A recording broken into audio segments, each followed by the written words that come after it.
Assalamualaikum warahmatullahi wabarakatuh. Kami di sini akan mendiskusikan tentang sesuatu yang telah diterangkan di LMS. Nah, untuk soalnya akan diterangkan oleh Bapak Gregi ya.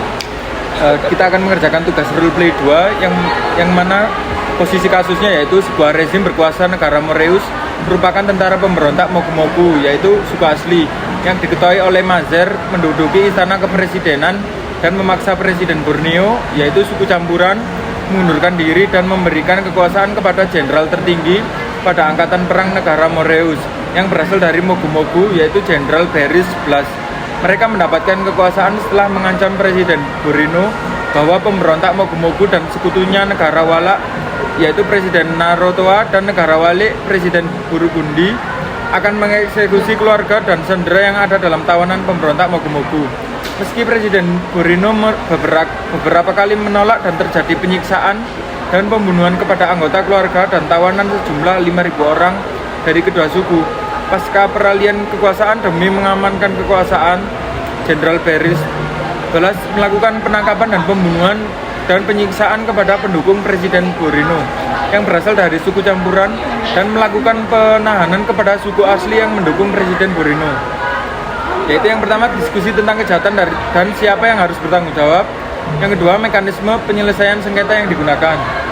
Oke, di sini saya akan mencoba menjawab ya. Dalam konteks hukum internasional, situasi yang dijelaskan tadi itu melibatkan pelanggaran hak asasi manusia atau HAM dan kejahatan terhadap kemanusiaan. Oleh karena itu, penyelesaian sengketa harus dilakukan melalui mekanisme yang sesuai dengan hukum internasional dan menghormati hak asasi manusia. Nah, beberapa dari mekanisme tersebut ada yang pertama dari menggunakan pengadilan internasional. Pengadilan internasional dapat digunakan untuk menyelesaikan sengketa antara negara atau individu yang melibatkan pelanggaran hak asasi manusia dan kejahatan terhadap kemanusiaan. Yang kedua ada Mahkamah Internasional, yaitu Mahkamah Internasional dapat digunakan untuk menyelesaikan sengketa antar negara yang melibatkan pelanggaran hak asasi manusia dan kejahatan terhadap kemanusiaan. Yang ketiga ada Komisi HAM Internasional.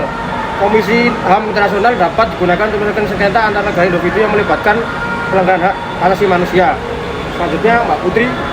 Yang keempat ada mediasi. Mediasi dapat digunakan untuk menyelesaikan sengketa antara negara atau individu dengan cara damai dan menghormati hak asasi manusia. Kemudian yang kelima ada arbitrase yang dapat digunakan untuk menyelesaikan sengketa antara negara atau individu dengan cara yang menghormati hak asasi manusia dan keadilan.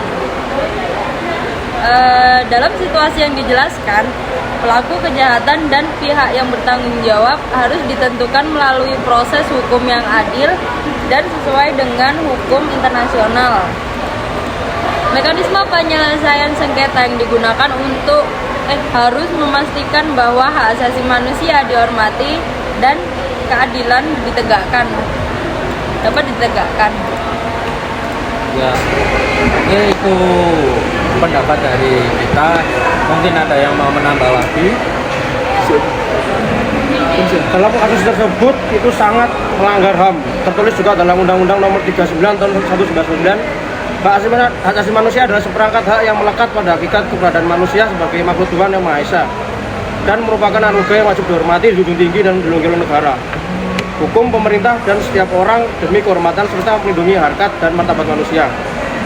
HAM meliputi hak asasi manusia pribadi, hak asasi ekonomi, politik, hak asasi sosial, dan kebudayaan, dan hak asasi untuk mendapatkan perlakuan yang sama, hukum dan pemerintah, serta hak asasi manusia untuk mendapatkan perlakuan tata cara, peradilan, dan perlindungan. Situasi yang tadi digambarkan melibatkan sejumlah kejahatan serius dan pelanggaran hak asasi manusia.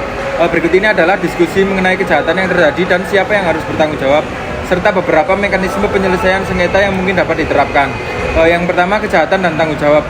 Pelanggaran hak asasi manusia, pembunuhan dan penyiksaan pada kasus tersebut.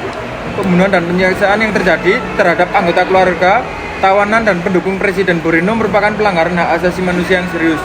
Ancaman dan pemaksaan pengunduran diri, mengancam keluarga dan sandera untuk memaksa Presiden Borneo mengundurkan diri juga melanggar hak asasi manusia.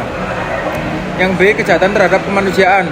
etnisasi dan diskriminasi, penangkapan, pembunuhan, dan penyiksaan berbasis suku menunjukkan tindakan etnisasi yang dapat dianggap sebagai kejahatan terhadap kemanusiaan.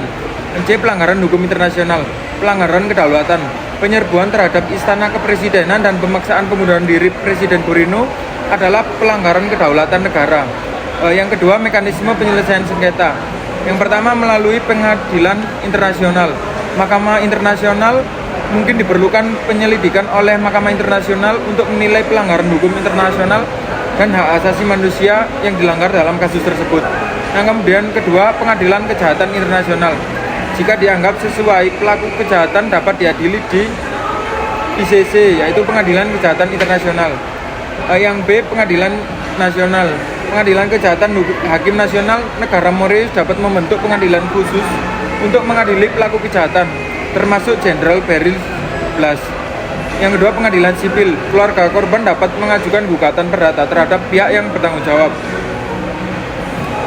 Yang C, mediasi dan perundingan. Mediasi internasional. Upaya mediasi dapat dilakukan oleh pihak ketiga atau organisasi internasional untuk mencari solusi damai atas kasus tersebut. Yang kedua, negosiasi diplomatik. Negosiasi diplomatik dapat mencari kesepakatan antara pihak-pihak yang terlibat. Meskipun ini mungkin sulit dalam konteks kejahatan serius, negosiasi diplomatik itu dapat dilakukan. Yang kedua, sanksi internasional. Penerapan sanksi. Komunitas internasional dapat memberlakukan sanksi terhadap negara Moreus untuk memaksa kepatuhan terhadap hukum internasional. Yang kedua, isolasi diplomatik. Isolasi diplomatik dapat diterapkan untuk memberikan tekanan pada rezim.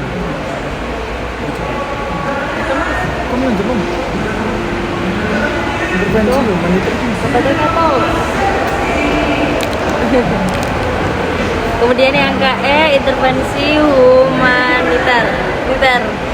Respon internasional, yaitu intervensi internasional yang diarahkan pada melindungi populasi yang terkena dampak dapat dipertimbangkan meskipun harus mematuhi norma-norma hukum internasional. Penting untuk mencari solusi yang mempromosikan keadilan, perdamaian, dan pemulihan bagi korban. Proses penyelesaian sengketa juga harus memperhitungkan kebutuhan untuk membangun kembali struktur politik dan sosial yang stabil di negara tersebut.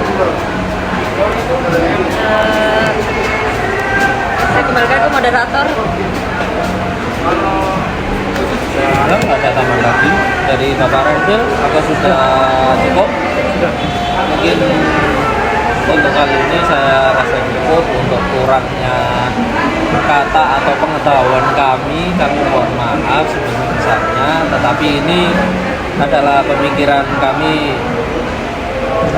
Sampai sini, wassalamualaikum warahmatullahi wabarakatuh.